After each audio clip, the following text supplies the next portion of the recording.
Eu levei 3 anos para descobrir que meu marido estava me matando aos poucos. E o pior, ele fazia isso com amor no rosto, me trazendo chá na cama, perguntando se eu estava melhor, até me levando no médico quando eu passava mal. Meu nome é Maria, tenho 72 anos hoje, e essa é a história mais difícil que eu já contei na minha vida. Antes de eu continuar, me diz de onde você está me ouvindo agora, porque eu preciso que você entenda que isso que eu vou contar não é filme, não é novela, é a minha vida real, e pode ser que você reconheça alguns sinais que eu ignorei por tanto tempo. Deixa eu voltar um pouquinho no tempo. Era 2018. Eu tinha 45 anos, casada há 20 anos com o Roberto. Ele era um homem trabalhador, mecânico, sempre foi um bom provedor. Morávamos numa casinha simples aqui no interior de São Paulo. Eu trabalhava numa loja de tecidos e ele na oficina. Uma vida normal, sabe como é? Tudo começou devagar. Como essas coisas ruins sempre começam. Primeiro foram as dores de barriga. Acordava de manhã com uma dor terrível, como se tivesse comido algo estragado, mas eu não lembrava de ter comido nada diferente. Roberto ficava preocupado, fazia chá de camomila, me dava remédio para dor. Deve ser estresse do trabalho, minha querida, ele dizia, passando a mão no meu cabelo. Você se cobra demais. E eu acreditava, porque a gente sempre acredita na pessoa que ama, não é mesmo? Você já teve aquela sensação de que algo estava errado, mas não conseguia explicar o que? Era exatamente isso que eu sentia. As dores foram ficando piores. Não era só a barriga mais. Eu comecei a ter tonturas, fraqueza nas pernas, uma confusão mental terrível. Tinha dias que eu esquecia o nome das clientes na loja. Me perdia no caminho de casa. Dona Carmen, a vizinha, até perguntou se eu estava bebendo. Não, Dona Carmen, eu dizia, deve ser só cansaço. Mas no fundo eu sabia que não era cansaço. Eu conhecia meu corpo, sabe? 45 anos vivendo nele, e de repente parecia que eu estava habitando o corpo de uma estranha. Roberto ficava cada vez mais atencioso. Toda manhã ele preparava meu café. Fazia questão de me servir pessoalmente. Você precisa se cuidar melhor, ele dizia. Deixa que eu cuido de você. E eu me sentia amada, protegida. Que ironia, não é? Comecei a ir em médicos. Primeiro foi o clínico geral, depois o gastroenterologista. Fiz exames de sangue, ultrassom, endoscopia. Nada. Os médicos diziam que eu estava saudável, que talvez fosse ansiedade, síndrome do intestino irritável. Me receitavam remédios que não faziam diferença nenhuma. Deixa eu perguntar uma coisa. Você confia 100% na pessoa que divide a cama com você? Porque eu confiava. Confiava tanto que quando Roberto sugeria que eu tomasse um chá calmante antes de dormir, eu tomava sem questionar. Quando ele dizia que tinha comprado um suplemento vitamínico novo para me dar mais energia, eu tomava. Confio em você mais do que em mim mesma, eu costumava brincar. E ele sorria. Aquele sorriso que eu achava que era de amor, mas que hoje eu sei que era de satisfação. Satisfação de ver o plano dele funcionando. O ano de 2019 foi terrível. Eu estava cada vez mais fraca, mais confusa. Tive que sair da loja porque não conseguia mais trabalhar direito. Roberto foi um anjo, assumiu todas as contas da casa, me levava no médico toda semana. Aos olhos de todo mundo, ele era o marido perfeito, cuidando da esposa doente. Você tem sorte de ter um homem assim, as pessoas diziam. Hoje em dia é difícil encontrar um marido dedicado desse jeito. E eu concordava. Eu me sentia sortuda, mesmo doente, mesmo sofrendo. Eu achava que tinha o melhor marido do mundo. Que horas são aí na sua cidade? Porque eu lembro que eram exatamente 14h30 de uma turquifera quando minha vida mudou para sempre. Eu estava em casa, deitada no sofá, quando bateram na porta. Era seu José, o vizinho do lado. Ele estava desesperado. Dona Maria, a senhora tem veneno de rato? O meu acabou e tem uma infestação terrível na minha despensa. Eu disse que não sabia, que o Roberto cuidava dessas coisas. Fui procurar no quartinho dos fundos, aquele lugar onde a gente guarda as coisas que não usa sempre. Vasculhei prateleira por prateleira e não achei nada. Mas quando eu ia saindo, pisei numa tábua solta do assoalho. Ela levantou e embaixo dela tinha uma caixinha de sapato. Curiosidade de mulher. Sabe como é? Abri para ver o que era. Para tudo! Você não vai acreditar no que eu encontrei lá dentro. Tinha 3 frascos de veneno de rato, 2 vazios, e um pela metade. Mais um monte de papéis com anotações na letra do Roberto. Anotações com datas, horários e frases que fizeram meu mundo desabar. Café da manhã, menos 5 gotas. Chá da noite, menos 3 gotas. Suplemento, menos 2 gotas. E eu fiquei, olhe, segurando aqueles papéis, sem conseguir respirar direito. Não era possível. Não podia ser o que eu estava pensando. Mas era meu próprio marido.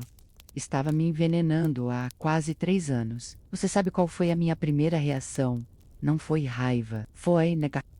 Eu tentei encontrar uma explicação. Talvez ele estivesse usando isso para matar ratos e só anotando para controlar.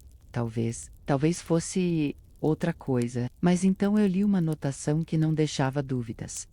Maria mais fraca hoje. Aumentar dose gradualmente. Não pode ser muito rápido. Eu desabei no chão daquele quartinho.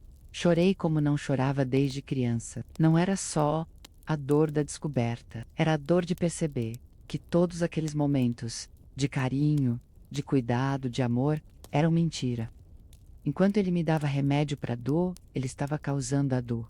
Enquanto ele me consolava, ele estava me matando. Mas sabe o que me deu força? A raiva. Uma raiva que eu nunca tinha sentido na vida. Eu não ia morrer nas mãos daquele homem. Eu não ia deixar ele ganhar. Peguei os frascos e os papéis, guardei tudo numa sacola e saí de casa. Fui direto para a delegacia. A caminho, eu liguei para minha irmã Carla. Carla, você pode vir me buscar na delegacia? Eu vou denunciar o Roberto.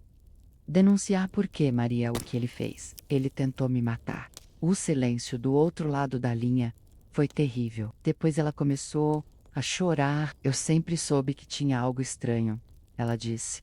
Mas nunca imaginei que fosse isso. Na delegacia, o delegado primeiro não acreditou. A senhora tem certeza, dona Maria? Às vezes a gente imagina coisas quando está doente. Mas quando eu mostrei os frascos e as anotações, o semblante dele mudou completamente. Isso é tentativa de homicídio, ele disse. Vamos prender esse homem hoje mesmo. Me conta nos comentários. Você faria o que eu fiz ou chamaria a polícia na hora? Porque eu ainda tinha dúvidas se estava fazendo a coisa certa. Afinal, era meu marido há 20 anos. Eles prenderam o Roberto naquela mesma tarde. Eu estava na casa da minha irmã quando os policiais chegaram na minha casa. Carla segurou minha mão enquanto eu via pela janela eles levando ele algemado. O pior ainda estava por vir. Durante o interrogatório ele confessou tudo. Disse que começou a me envenenar porque tinha se apaixonado pela secretária da oficina. Uma menina de 25 anos. Ele queria ficar com ela, mas não queria passar por um homem que abandona a esposa. Então pensou que se eu morresse de uma doença misteriosa, ele seria o viúvo coitado, merecedor de um novo amor. 3 anos. Minha filha, 3 anos tentando me matar devagar para não levantar suspeitas. E o mais terrível, ele quase conseguiu. O médico que me examinou depois da prisão disse que eu estava com o fígado e os rins comprometidos. Mais alguns meses e eu teria morrido mesmo. O julgamento foi um horror. Ele tentou alegar que era doença mental, que estava confuso, mas as anotações provavam que era tudo calculado, planejado. Ele foi condenado a 15 anos de prisão por tentativa de homicídio qualificado. Eu tive que fazer tratamento médico por 2 anos para me recuperar completamente. Fisicamente, eu melhorei. Mas, psicologicamente, meu bem, isso é uma ferida que nunca sara completamente. Hoje, eu vivo sozinha, na mesma casa. Muita gente pergunta por que eu não mudei de lugar. Mas sabe de uma coisa? Eu não vou deixar que ele me tire da minha casa também. Ele já tentou me tirar da vida. Não vai conseguir me tirar do meu lar. Aprendi a viver de novo. Voltei a trabalhar, fiz novos amigos, até namorei um senhor muito gentil por um tempo. Mas a confiança. A confiança é uma coisa que demora para voltar. Até hoje eu não consigo tomar chá que outra pessoa preparou. Pode parecer bobagem, mas é mais forte que eu. A secretária, ela sumiu da cidade quando soube do que ele tinha feito. Parece que nunca soube dos planos dele. Pelo menos é o que ela disse na delegacia. Você sabe o que eu mais penso hoje? Nos sinais que eu ignorei, porque eles estavam lá, claros como água, a forma como ele insistia para eu tomar o chá, o jeito que ele ficava observando quando eu comia, às vezes que ele perguntava como eu estava me sentindo, mas com um brilho estranho no olhar. E as pessoas ao redor também notavam coisas. Dona Carmen, a vizinha, chegou a comentar comigo. Maria, você não acha estranho você ter ficado doente justo depois que Roberto começou a ser tão atencioso? Mas eu defendi ele, Dona Carmen. Ele é atencioso porque me ama. Como a gente pode ser cega quando se trata de amor, não é mesmo? Ou do que a gente acha que é amor. Hoje eu entendo que o que eu sentia não era amor verdadeiro, era dependência, costume, medo de ficar sozinha. Amor verdadeiro não convive com esse tipo de traição. Amor verdadeiro protege, cuida de verdade. Não finge cuidar enquanto destrói. Eu reconstruí minha vida, mas não foi fácil. Tive que aprender a confiar em mim mesma de novo. Tive que aprender que mereço ser amada de verdade. Não fingidamente. Tive que aprender que é melhor estar sozinha do que mal acompanhada. E sabe o que mais me dói quando eu penso nessa história? Não é nem a tentativa de assassinato. É a mentira. Foram 20 anos de casamento. E eu descobri que os últimos 3 anos foram uma mentira completa. Cada beijinho de bom dia, cada como você está se sentindo, cada eu te amo era mentira. Isso mexe com a cabeça da gente de um jeito que é difícil explicar. Você começa a questionar tudo. Será que ele me amou algum dia? Será que desde o começo eu era só um obstáculo na vida dele? Será que eu merecia aquilo? Levei muito tempo para entender que a resposta para a última pergunta é não. Eu não merecia. Ninguém merece ser traído dessa forma. Ninguém merece ter sua vida colocada em risco por alguém que deveria protegê-la. Hoje eu falo sobre isso para ajudar outras mulheres, porque infelizmente minha história não é única. Tem muita mulher por aí passando por situações parecidas e não sabendo identificar os sinais. Se você está me ouvindo e alguma coisa na sua vida não está batendo, presta atenção. Se você anda se sentindo mal sem explicação, se as pessoas ao seu redor andam comentando que você está diferente, se você tem aquela sensação de que algo está errado, mas não consegue explicar o quê, não ignora. Eu ignorei por 3 anos. Quase morri por causa disso. Busca fala com alguém de confiança. Faz exames médicos detalhados e, principalmente, não tenha medo de suspeitar das pessoas mais próximas. Eu sei que é difícil, mas às vezes o perigo vem de onde a gente menos espera. O Roberto saiu da prisão ano passado. Cumpriu 10 anos dos 15. Saída por bom comportamento, como eles falam. Ele tentou me procurar, mandou carta, telefonou, mas eu não quis contato, não tenho nada para falar com ele. Algumas pessoas acham que eu deveria perdoar, que guardar rancor faz mal. Mas sabe de uma coisa? Eu perdoei para mim mesma, não para ele. Eu perdoei para conseguir seguir em frente, para não deixar que a amargura destruísse o resto da minha vida. Mas perdoar não significa esquecer, não significa deixar que a pessoa volte para a sua vida. Perdoar é libertar seu próprio coração, não abrir a porta para quem já te machucou. Hoje eu tenho uma vida boa, simples, mas boa. Tenho minha casinha, meu trabalho, meus amigos. Tenho saúde, que é a coisa mais importante. E principalmente, tenho paz.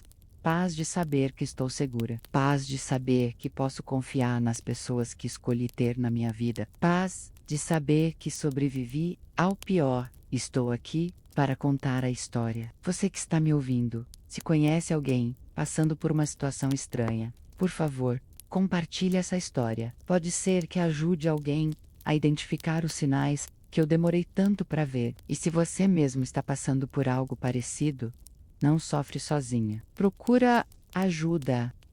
Fala com alguém. Denuncia. Sua vida vale mais do que qualquer relacionamento, qualquer casamento, qualquer coisa. Eu quase morri por não ter prestado atenção nos sinais. Quase morri por confiar demais na pessoa errada. Mas estou aqui, viva, forte, para contar essa história e quem sabe salvar uma vida. Porque se essa história salvar uma vida, todo o sofrimento que eu passei vai ter valido a pena. Se você chegou até aqui, deixe um coração nos comentários. E se você tem uma história parecida, se você sobreviveu a algo difícil, me conta também, porque histórias de superação precisam ser compartilhadas.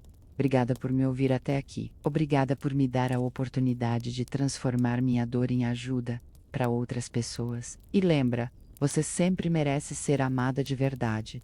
Nunca aceite menos do que isso. Eu levei 3 anos para descobrir que meu marido estava me matando aos poucos.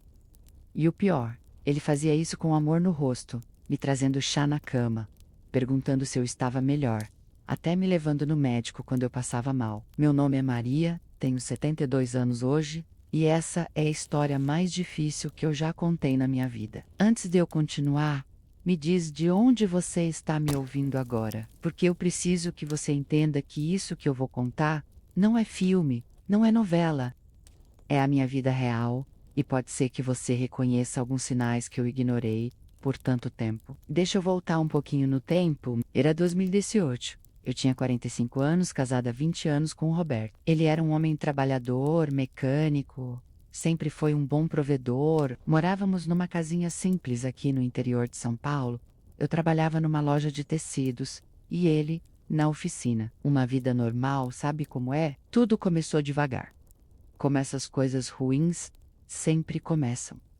Primeiro foram as dores de barriga. Acordava de manhã com uma dor terrível, como se tivesse comido algo estragado, mas eu não lembrava de ter comido nada diferente. Roberto ficava preocupado, fazia chá de camomila, me dava remédio para dor. Deve ser estresse do trabalho, minha querida, ele dizia, passando a mão no meu cabelo.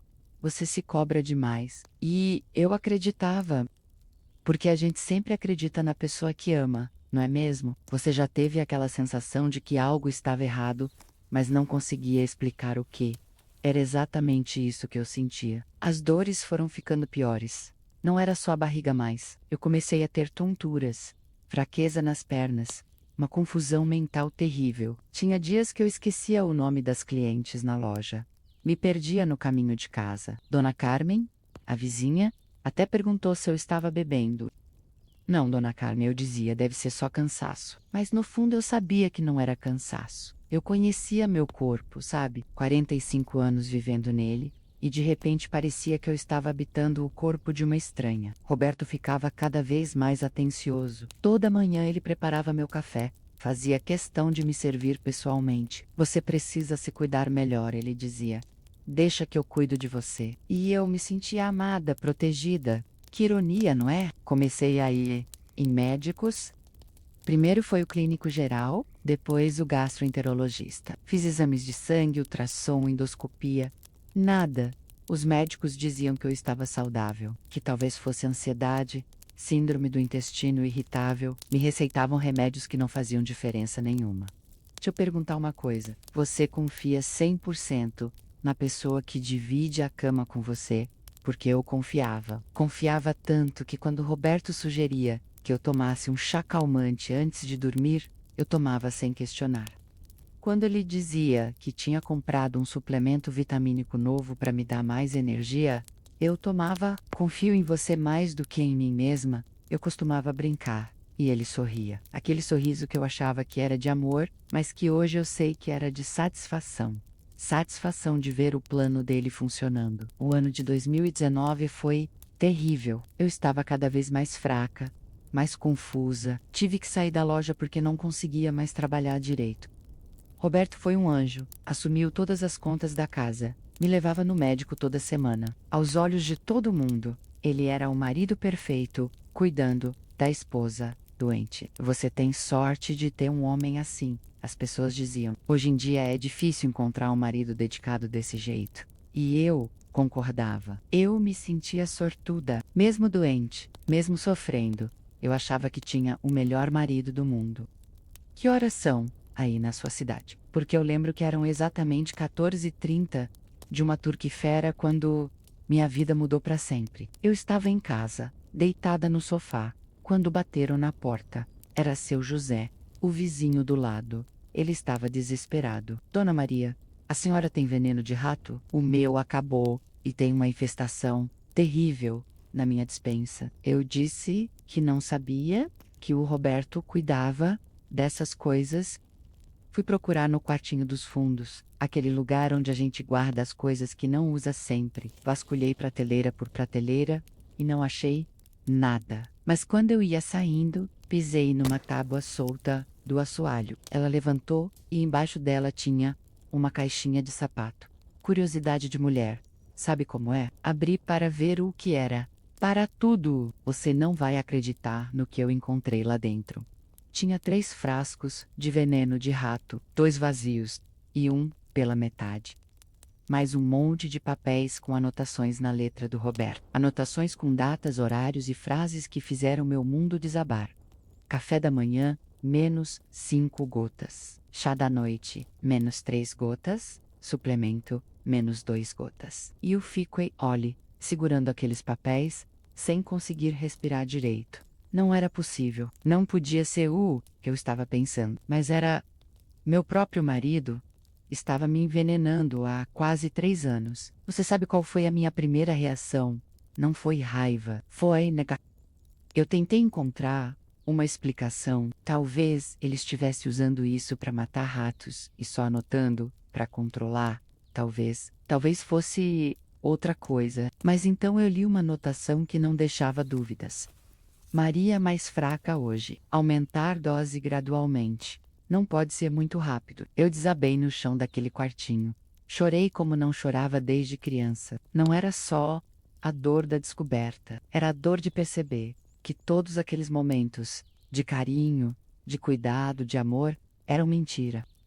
Enquanto ele me dava remédio para dor, ele estava causando a dor. Enquanto ele me consolava, ele estava me matando. Mas sabe o que me deu força? A raiva. Uma raiva que eu nunca tinha sentido na vida. Eu não ia morrer nas mãos daquele homem. Eu não ia deixar ele ganhar. Peguei os frascos e os papéis. Guardei tudo numa sacola e saí de casa. Fui direto para a delegacia. A caminho, eu liguei para minha irmã Carla. Carla, você pode vir me buscar na delegacia? Eu vou denunciar o Roberto.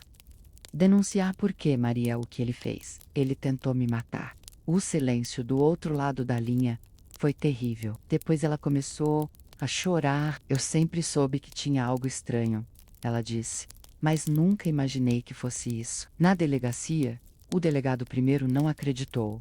A senhora tem certeza, dona Maria? Às vezes a gente imagina coisas quando está doente. Mas quando eu mostrei os frascos e as anotações, o semblante dele mudou completamente. Isso é tentativa de homicídio, ele disse. Vamos prender esse homem hoje mesmo. Me conta nos comentários. Você faria o que eu fiz ou chamaria a polícia na hora? Porque eu ainda tinha dúvidas se estava fazendo a coisa certa. Afinal, era meu marido há 20 anos. Eles prenderam o Roberto naquela mesma tarde. Eu estava na casa da minha irmã quando os policiais chegaram na minha casa. Carla segurou minha mão enquanto eu via pela janela eles levando ele algemado. O pior ainda estava por vir. Durante o interrogatório ele confessou tudo. Disse que começou a me envenenar porque tinha se apaixonado pela secretária da oficina. Uma menina de 25 anos. Ele queria ficar com ela, mas não queria passar por um homem que abandona a esposa. Então pensou que se eu morresse de uma doença misteriosa, ele seria o viúvo coitado, merecedor de um novo amor. 3 anos. Minha filha, 3 anos tentando me matar devagar para não levantar suspeitas. E o mais terrível, ele quase conseguiu. O médico que me examinou depois da prisão disse que eu estava com o fígado e os rins comprometidos. Mais alguns meses e eu teria morrido mesmo. O julgamento foi um horror. Ele tentou alegar que era doença mental, que estava confuso, mas as anotações provavam que era tudo calculado, planejado. Ele foi condenado a 15 anos de prisão por tentativa de homicídio qualificado. Eu tive que fazer tratamento médico por 2 anos para me recuperar completamente. Fisicamente, eu melhorei. Mas, psicologicamente, meu bem, isso é uma ferida que nunca sara completamente. Hoje, eu vivo sozinha, na mesma casa. Muita gente pergunta por que eu não mudei de lugar. Mas sabe de uma coisa? Eu não vou deixar que ele me tire da minha casa também. Ele já tentou me tirar da vida. Não vai conseguir me tirar do meu lar. Aprendi a viver de novo. Voltei a trabalhar, fiz novos amigos, até namorei um senhor muito gentil por um tempo. Mas A confiança.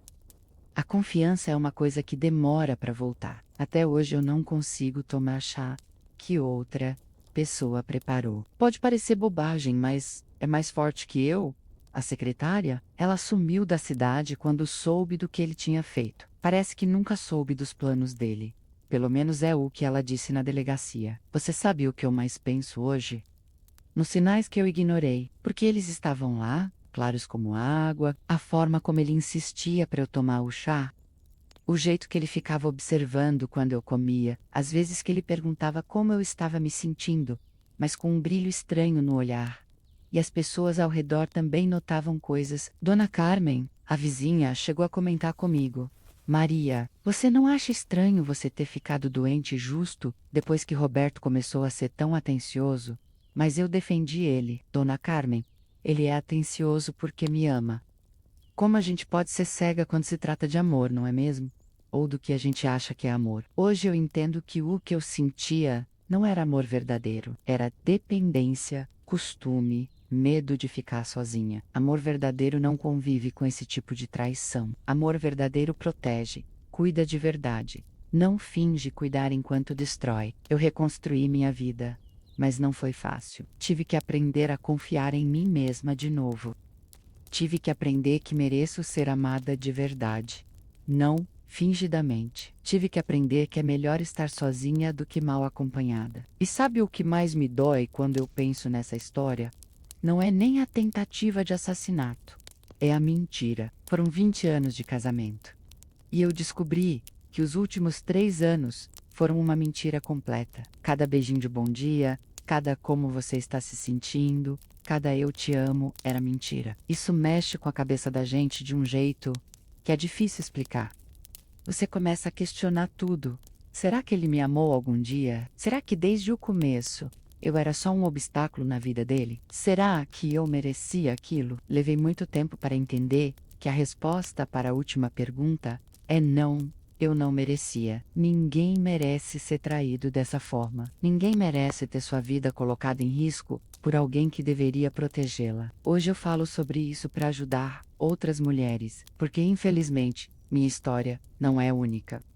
Tem muita mulher por aí passando por situações parecidas e não sabendo identificar os sinais. Se você está me ouvindo e alguma coisa na sua vida não está batendo, presta atenção. Se você anda se sentindo mal sem explicação, se as pessoas ao seu redor andam comentando que você está diferente, se você tem aquela sensação de que algo está errado, mas não consegue explicar o que, não ignora. Eu ignorei por 3 anos. Quase morri por causa disso. Fala com alguém de confiança. Faz exames médicos detalhados e, principalmente, não tenha medo de suspeitar das pessoas mais próximas. Eu sei que é difícil, mas às vezes o perigo vem de onde a gente menos espera. O Roberto saiu da prisão ano passado. Cumpriu 10 anos dos 15. Saída por bom comportamento, como eles falam. Ele tentou me procurar, mandou carta, telefonou, mas eu não quis contato, não tenho nada para falar com ele. Algumas pessoas acham que eu deveria perdoar, que guardar rancor faz mal. Mas sabe de uma coisa? Eu perdoei para mim mesma, não para ele. Eu perdoei para conseguir seguir em frente, para não deixar que a amargura destruísse o resto da minha vida. Mas perdoar não significa esquecer, não significa deixar que a pessoa volte para a sua vida. Perdoar é libertar seu próprio coração, não abrir a porta para quem já te machucou. Hoje eu tenho uma vida boa, simples, mas boa. Tenho minha casinha, meu trabalho, meus amigos. Tenho saúde, que é a coisa mais importante. E principalmente, tenho paz. Paz de saber que estou segura. Paz de saber que posso confiar nas pessoas que escolhi ter na minha vida. Paz de saber que sobrevivi ao pior. Estou aqui para contar a história. Você que está me ouvindo, se conhece alguém passando por uma situação estranha, por favor, compartilhe essa história. Pode ser que ajude alguém a identificar os sinais que eu demorei tanto para ver. E se você mesmo está passando por algo parecido, não sofre sozinha. Procura ajuda. Fala com alguém. Denuncia. Sua vida vale mais do que qualquer relacionamento, qualquer casamento, qualquer coisa. Eu quase morri por não ter prestado atenção nos sinais. Quase morri por confiar demais na pessoa errada. Mas estou aqui, viva, forte, para contar essa história e quem sabe salvar uma vida. Porque se essa história salvar uma vida, todo o sofrimento que eu passei vai ter valido a pena. Se você chegou até aqui, deixa um coração nos comentários. E se você tem uma história parecida, se você sobreviveu a algo difícil, me conta também, porque histórias de superação precisam ser compartilhadas. Obrigada por me ouvir até aqui. Obrigada por me dar a oportunidade de transformar minha dor em ajuda para outras pessoas. E lembra, você sempre merece ser amada de verdade. Nunca aceite menos do que isso. Mas deixa eu contar uma coisa que eu nunca contei pra ninguém antes. Você que tá me ouvindo agora vai ser a primeira pessoa a saber disso. Depois que o Roberto foi preso, eu fiquei com uma sensação estranha.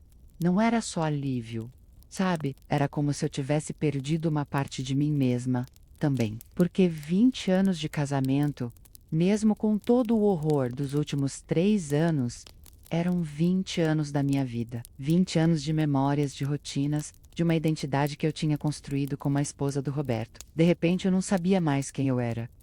Você já se olhou no espelho e não reconheceu a pessoa que estava olhando de volta? Foi exatamente isso que aconteceu comigo. Eu estava viva, estava livre, mas estava perdida. A primeira semana depois da prisão foi a mais difícil. Eu ficava sentada naquela casa, olhando para os lugares onde ele costumava ficar. A cadeira da mesa onde ele sentava para comer. O lado da cama onde ele dormia. A poltrona da sala onde ele assistia televisão. Era como se houvesse fantasmas em todo canto. Minha irmã Carla queria que eu fosse morar com ela, pelo menos por um tempo. Maria, você não pode ficar sozinha nessa casa agora, ela dizia. Tem muita lembrança ruim aqui, mas eu sabia que se eu saísse naquele momento, eu nunca mais conseguiria voltar. E aquela era minha casa. Eu não ia deixar que ele me tirasse da minha casa também. Então eu fiz uma coisa que pode parecer estranha. Eu redecorei tudo, mudei os móveis de lugar, pintei as paredes, troquei as cortinas.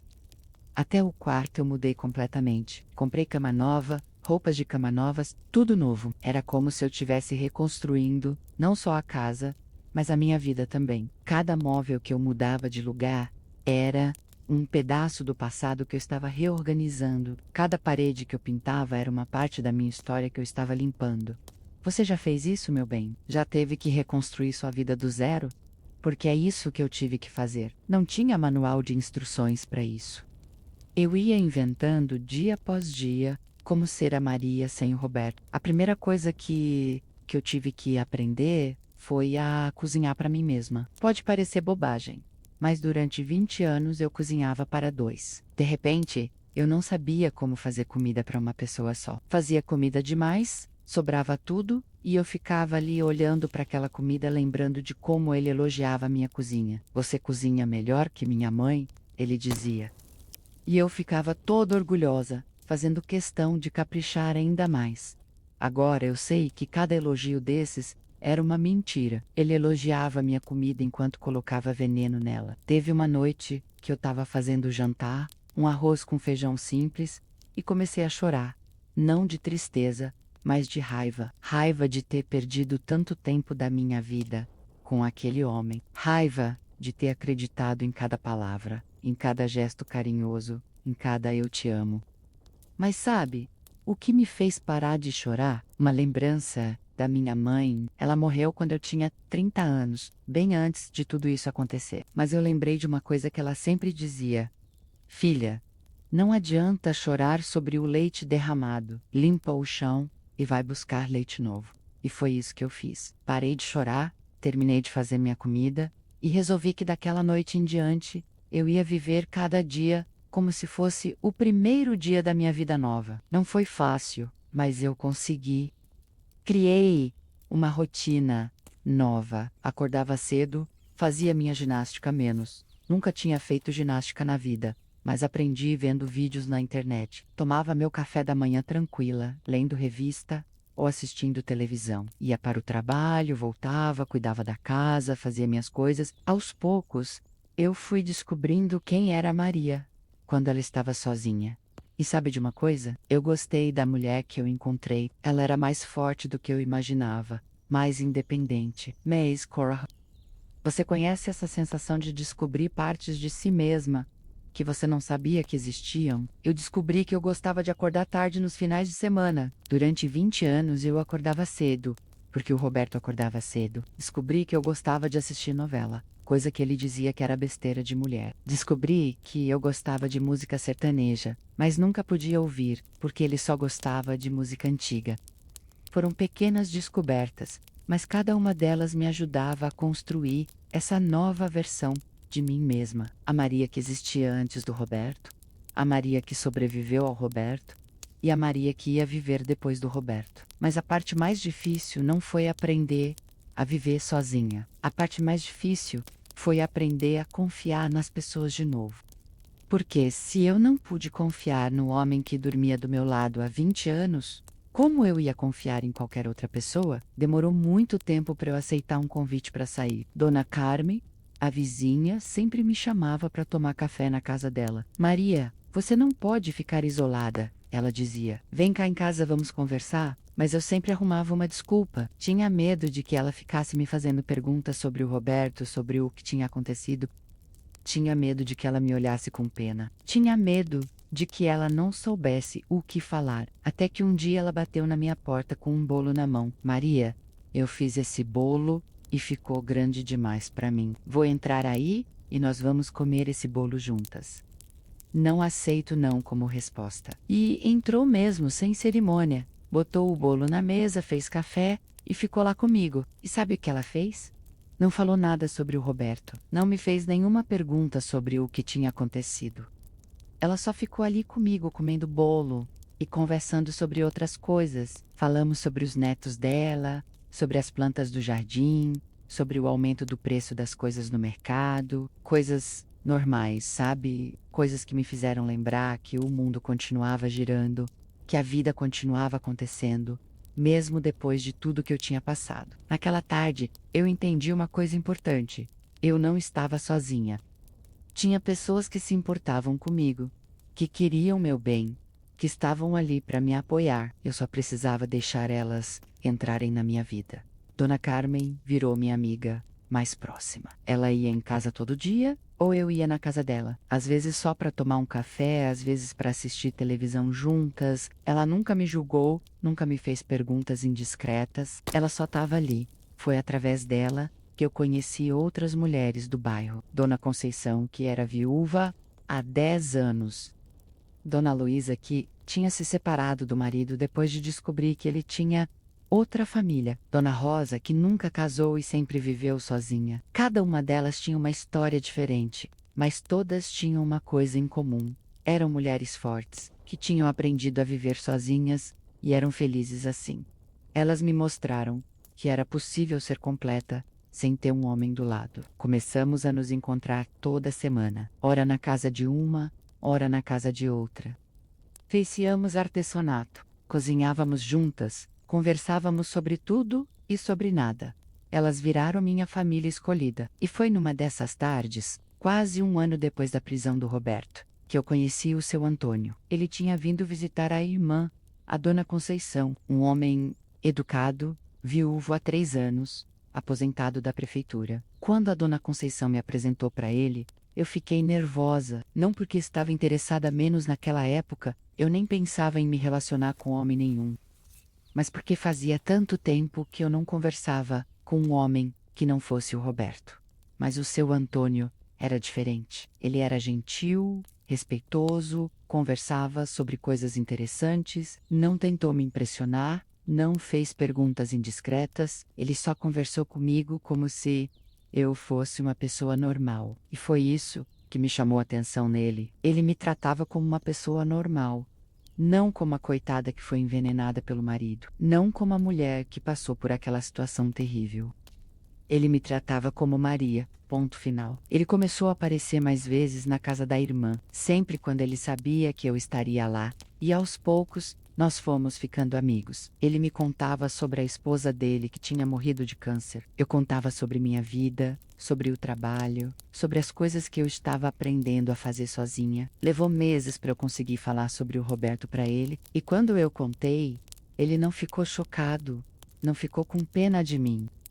Ele só segurou minha mão e disse: "Você é uma mulher muito corajosa, Maria. Não é qualquer pessoa que consegue sobreviver a uma coisa dessas e ainda estar aqui, forte, cuidando da sua vida." Aquelas palavras me curaram de um jeito que eu não imaginava que era possível. Ele não me via como vítima. Ele me via como sobrevivente. Ele me via como uma mulher forte. Passamos a nos encontrar mais vezes. Às vezes ele ia em casa tomar café. Às vezes nós saíamos para caminhar na praça. Ele sempre me tratava com muito respeito. Nunca tentou nada além de amizade. Até que um dia, quase 2 anos depois que nos conhecemos, ele me pediu para namorar. "Maria, eu gostaria muito de ter você como namorada", ele disse, simples assim. "Mas só se você quiser.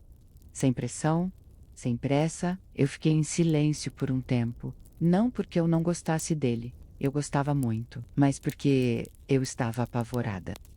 Como eu ia namorar de novo? Como eu ia confiar em outro homem depois de tudo que tinha passado? "Seu Antônio", eu disse, "eu preciso que você entenda uma coisa. Eu não sei se eu consigo confiar em homem nenhum de novo. E eu tenho medo. Medo do me trigger, medo de ser traída, medo de não conseguir perceber se alguma coisa está errada." Ele me olhou com aqueles olhos gentis dele e disse: "Maria, eu entendo perfeitamente. E eu não vou pressionar você. Vamos no seu tempo, no seu ritmo.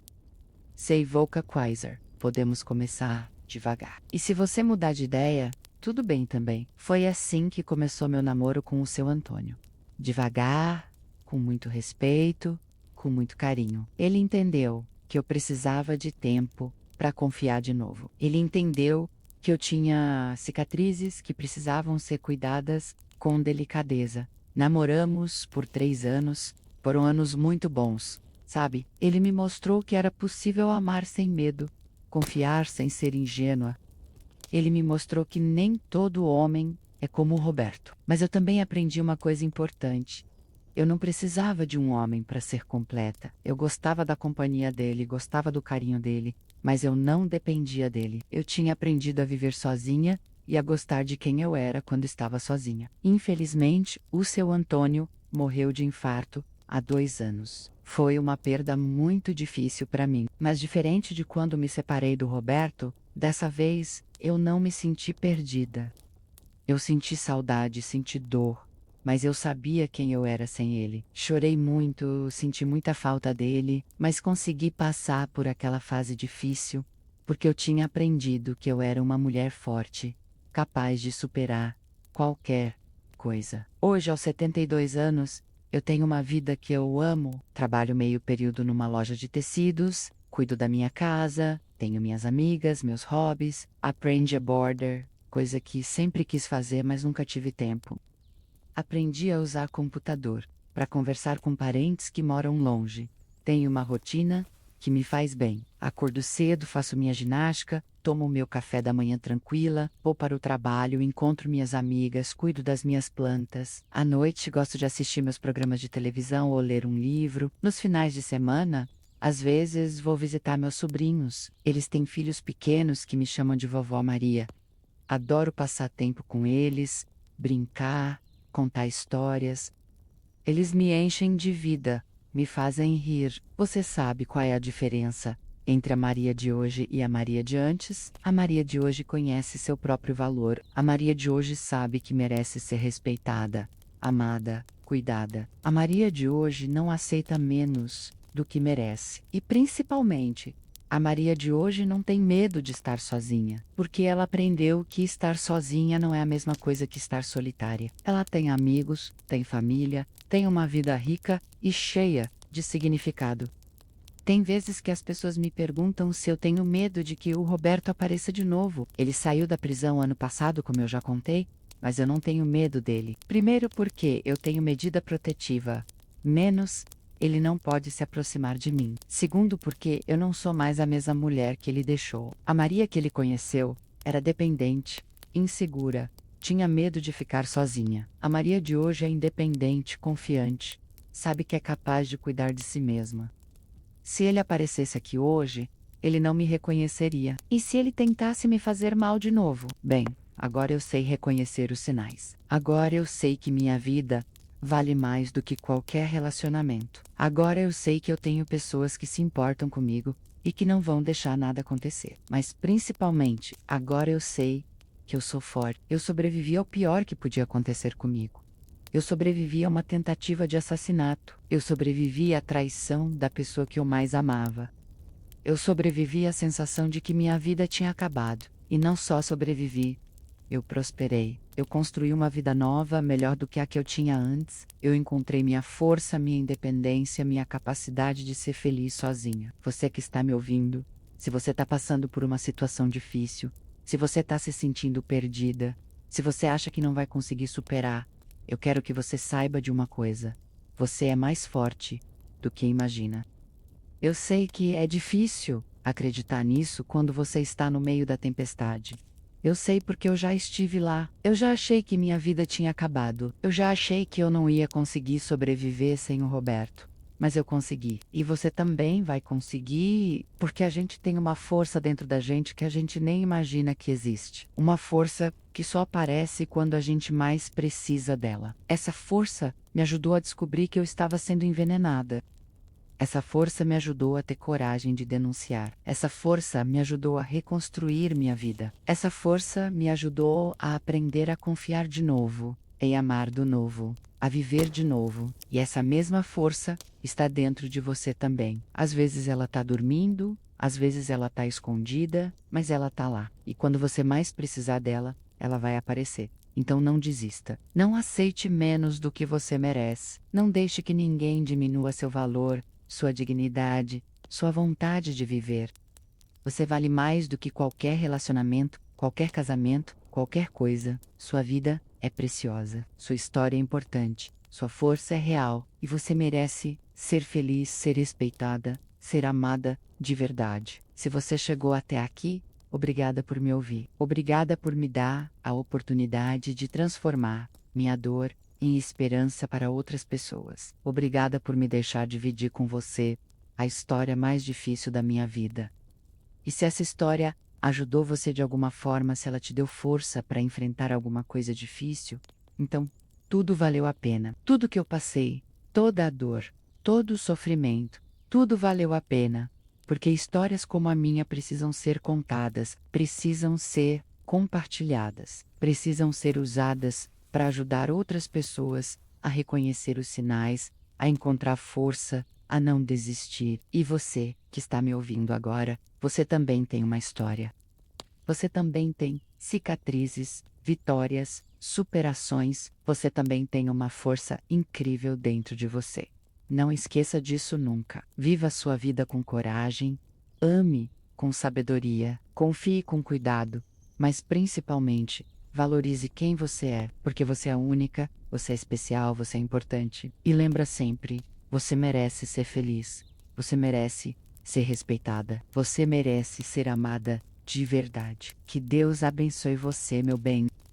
Que sua vida seja cheia de alegria, de paz, de pessoas que te amam de verdade. E obrigada mais uma vez por ter me ouvido. Foi um prazer dividir minha história com você.